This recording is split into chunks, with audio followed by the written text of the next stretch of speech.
Last night, as I was sleeping, I dreamt, marvelous error, that a spring was breaking out in my heart.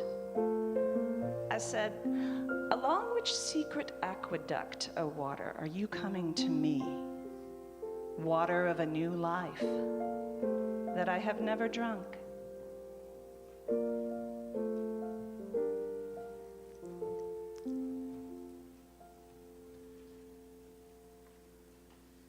There's a hint of hope in the first part of that poem. The way it speaks of a water of a new life coming to me and water that I've never drunk before, it all sounds like the hope for something new, something exciting. And Easter is about hope. You know, many people in the Christian faith think that the story ends with the crucifixion on the cross, but there's something greater that happens after that. You know, the Bible is not just a story that happened thousands and thousands of years ago. It's not just a story of Moses leading the Israelites out of Egypt, but it's a story of us and us moving beyond our bondage and limitation. It's not just a story of a flood, but it's a story of the rainbows that we see in our lives. It's more than a woman touching the hem of Jesus' garment. It's us touching the hem of the Christ and experiencing wholeness. The crucifixion is more than the story of Jesus, but it's us crossing out the old and preparing ourselves to move into a brand new and amazing life, a resurrection, if you will. And we don't always know what this new experience is going to be like, what this resurrection will look like, but it's there, if only we awaken ourselves to the light. You know, I love how you talk about the story of the crucifixion kind of being symbolic of crossing out the things that no longer serve us in our lives. Because you see, it reminds me of where I was at in my life before I started working here at Unity Church of Overland Park. See, before I worked here, I worked at a science museum here in town at Science City. And it was a great job. It was a lot of fun. I loved working down there. Where else are you going to get a chance to play with liquid nitrogen? Where else are you going to get a chance to play with hydrochloric acid and make hydrogen and then fill a balloon full of it and set it on fire and watch it blow up? I can tell you, they certainly don't let me do those things here. But I'd reached a point in my job there where it was no longer serving me. It was no longer serving my highest good, and it was no longer drawing me forward on my life path. And so I realized it was time to cross that experience out. It was time to move forward. And so I began applying for jobs, and I kept trying and trying and trying to get another job. And nothing worked out. They'd hire somebody else, or I just wouldn't even get the call back after I'd sent my resume out. And it seemed like I was in a time where I was suffering what appeared to be a setback after setback after setback. And as I was thinking about that, it reminded me of what the community of Jesus' followers must have gone through immediately after his crucifixion. Because you see, the movement that originated around Jesus suffered a traumatic setback with his death. Not just because the Messiah died, because see, it wasn't that a Messiah couldn't die, but it was that nothing happened the way Jesus said it was going to. The kingdom of heaven didn't arrive the way Jesus said it was going to arrive, or at least not in the way that the disciples could see it. And so for a while, we don't really know what happened to Jesus' followers. They apparently scattered. But not too long after that, it seems they came to the conviction that something had happened. Something that changed their perspective on who Jesus was and what the future of the movement in his name would be about.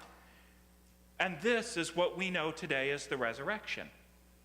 Now, it's not clear exactly what happened at the resurrection.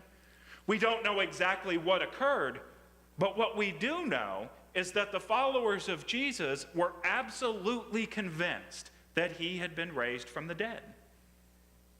They were absolutely convinced, beyond a shadow of a doubt, that he'd been raised from the dead and then ascended into heaven, and that this was proof of his identity as the Messiah. He'd now become the crucified and the risen Lord. And the resurrection story brings a different understanding to how we look at Jesus, perhaps even to how Jesus would have viewed himself. You see, before the resurrection, if we look at Jesus as a teacher and as a prophet, that all changes after the resurrection.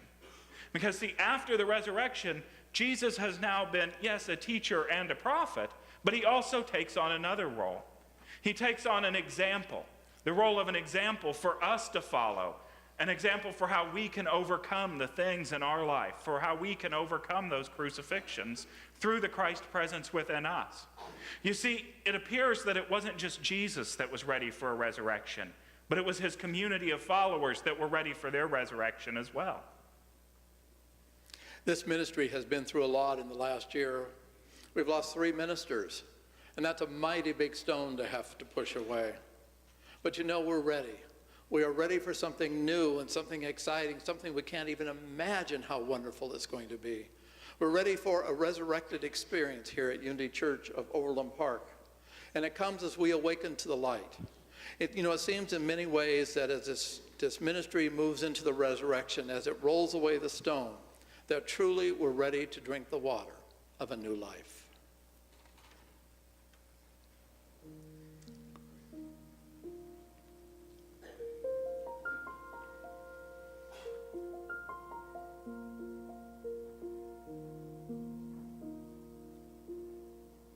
Last night, as I was sleeping, I dreamt, marvelous error, that I had a beehive here inside my heart, and the golden bees were making white combs and sweet honey from my old failures.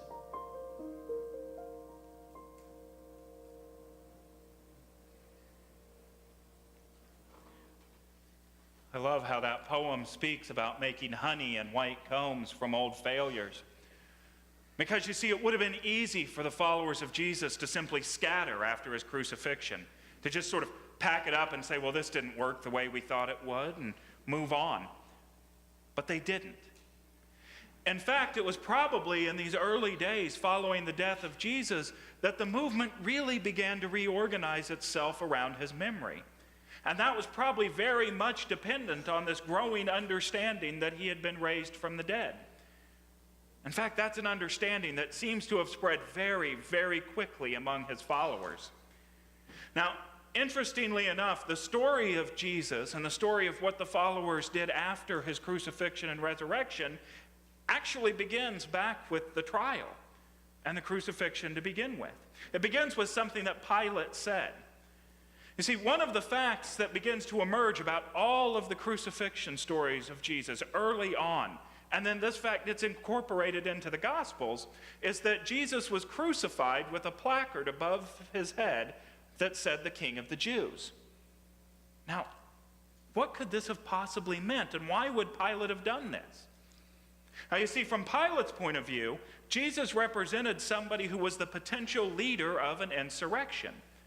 And the one thing that Pilate was tasked with above anything else was to keep the peace in Rome, to keep the peace above all costs. And so insurrections weren't really dealt with too kindly in Rome. And so what Pilate decides to do is he decides to send a message, a sarcastic message, to Jesus' followers and to anybody else who might be thinking of rebelling against Rome. Pilate chooses the most humiliating form of death which is available, a form of death that's normally only reserved for slaves and common criminals. It's shaming. And he wants to put a certain spin on what's happening. So, in essence, what Pilate is saying is that this is what happens to a king of the Jews. It's meant to be a warning to the followers of Jesus. It's meant to be a warning to anybody who's thinking of rebelling against Rome. However, the followers of Jesus don't go away like they're supposed to. Instead, they stick around and they begin to wrestle with this fundamental question. What does it mean for us now that the one that we had all of these hopes about, the one that we had all of these dreams about, has been crucified? How do we deal with not just the end of his life, but the shameful end of his life at that? And you know what the amazing thing is? The amazing thing is that the followers say, you know what? Pilate was right. He was the Messiah. And moreover, God proved this claim that he was the Messiah by raising him from the dead. And this is where the Jesus movement, that movement that's to become Christianity as we know it today, begins. It begins with trying to explain that fact. And the explanation they come up with is, okay, so Pilate killed him, but God raised him from the dead. And God raised him from the dead because he is the Messiah. And that was the very beginning of it all. That one act of interpretation, that one act that was as if to say, this isn't final. Our story is still continuing even to this day. You see, it's like I said last week. It's what happens after the pain that becomes important.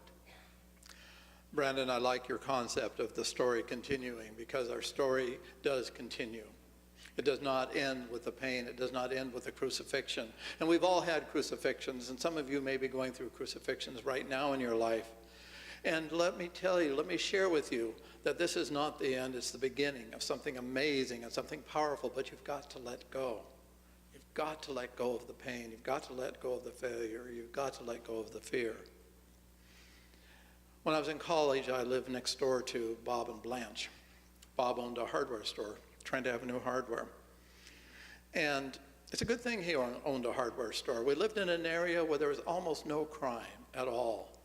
But when I would walk around Bob and Blanche's house, I would see every window had bars on it. Every single one. And when I go to their front door and knock on the door, Blanche would unlock the doorknob, and she would pull the deadbolt, and she would remove the chain to let me in. And if you move from room to room in her house, every room had a door, and every door had a lock. And so go from the living room to the kitchen, you had to have a key. To go from the kitchen to the bedroom, you had to have a key. One time I was riding with Bob, and I worked at his hardware store when I was in college, and he had just this bag of stuff. And I said, Bob, what have you got? And he said, I've got new lock sets. Blanche wants all the locks changed inside the house. Blanche never went out of her house. In all the years that I was there, I never saw her leave the house. She was totally paralyzed by her fear. I have no idea what happened in her life to cause that fear. I have no concept of what she had to have been going through. But I know that for Blanche, her life really ended with her fear and her failure. You know, somebody said, and I think it might have been Fred, who said, failure is not a failure if you grow from it and move on. You know, fear is not a fear. You can acknowledge it, you can embrace it, and then you can just let it go. Now, I suppose that's what it means to make sweet honey out of old failures.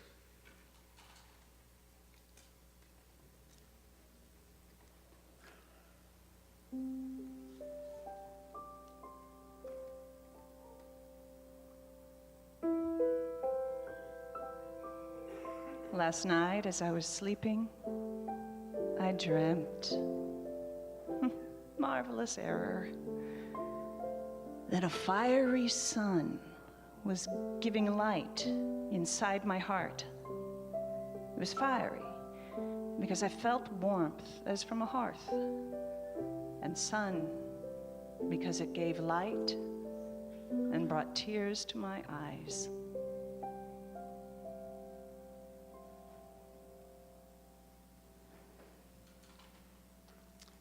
The sun and the light are symbolic of guidance that we open our hearts to. And when I think of guidance, I think of having the ability to step into the unknown, into the mysterious, stepping into something that we could not even begin to imagine. To me, to receive the guidance is to be able to dance the dance that has never been danced before. It's to truly embrace the unknown. You know, I've always believed that guidance comes from our own inner God presence.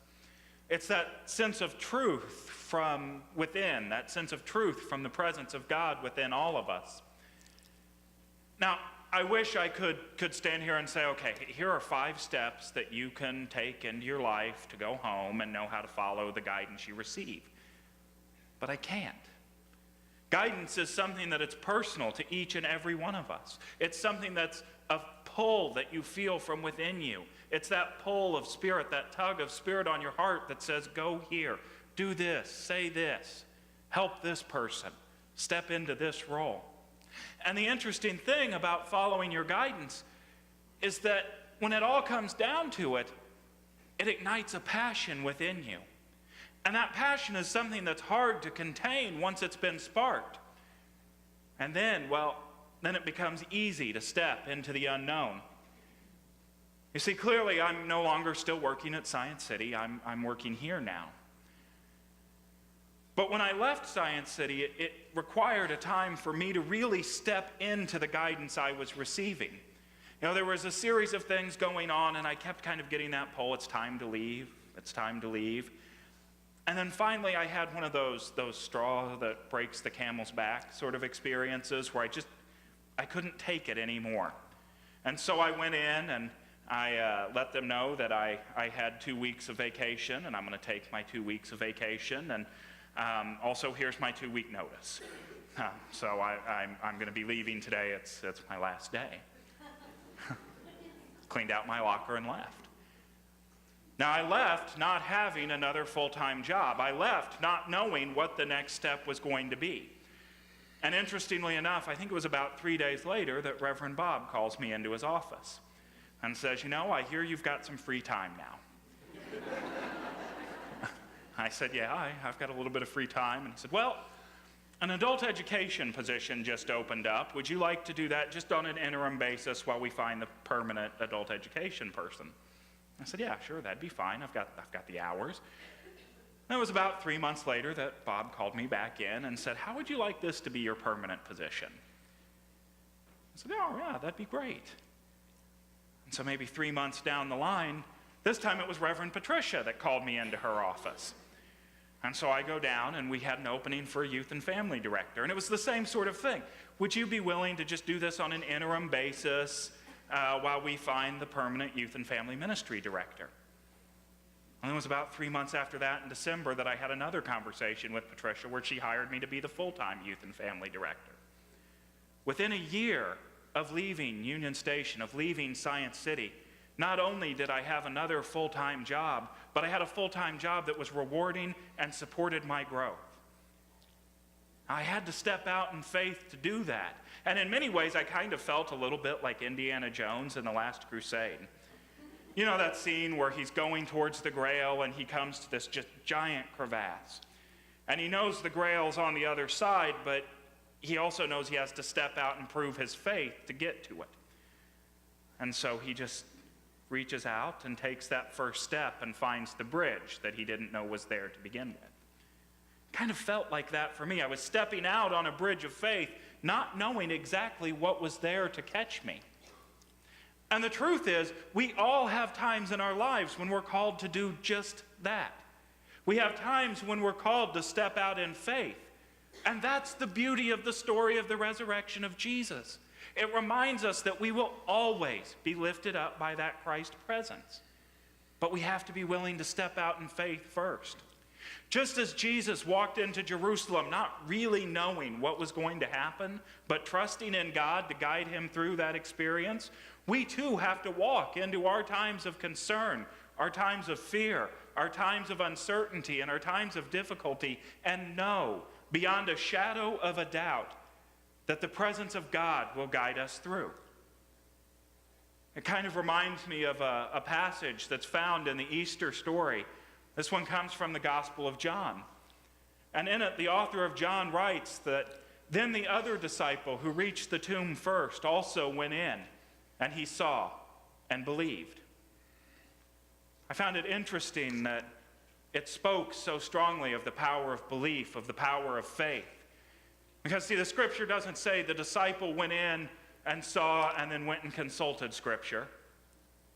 It doesn't say he went in, he saw, and then went and consulted the Pharisees and the Sadducees to learn what happened. He went in and he believed. Okay, Brandon. What were you really feeling when you were called into my office? I think it's appropriate that we talk about this for this day. You know, it's interesting because we do, as we go through these crucifixion experiences, we learn and we grow from those experiences. And I have to admit, when I was called into your office, I went right back to that same place of fear. Because you didn't get called into somebody's office at Science City unless you'd done something wrong. And so my first thought was, oh, what did I do? And it took me a few years to get over that feeling of I'm not being called in because I've done something wrong. You can come into my office anytime you want, Brandon. You know, the disciples, they saw and they believed.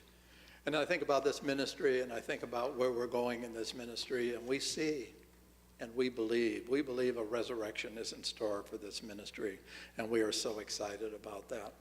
And how about you? How about in your personal life, in your own life? Are you ready to live a life of resurrection, to live a life that you have never experienced before? If you're ready for that kind of experience, would you just affirm with me these statements? The first statement is, I let go. Together, I let go. I awaken to the light. Together, I awaken to the light.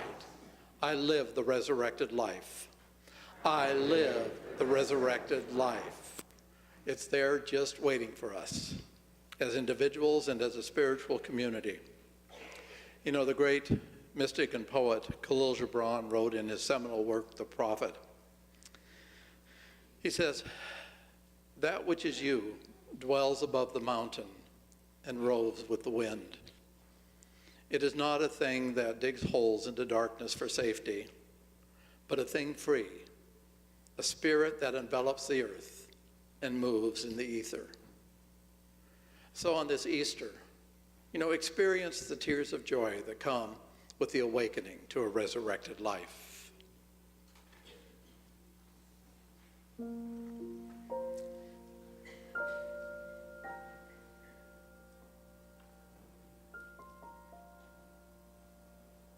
Last night, as I slept, I dreamt, marvelous error, that it was God I had here inside my heart.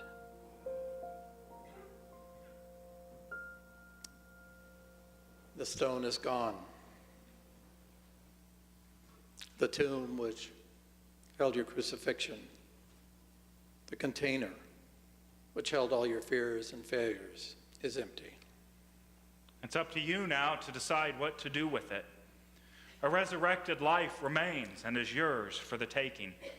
Are you ready to take that step? Awaken to the light this Easter. Your resurrection is waiting for you.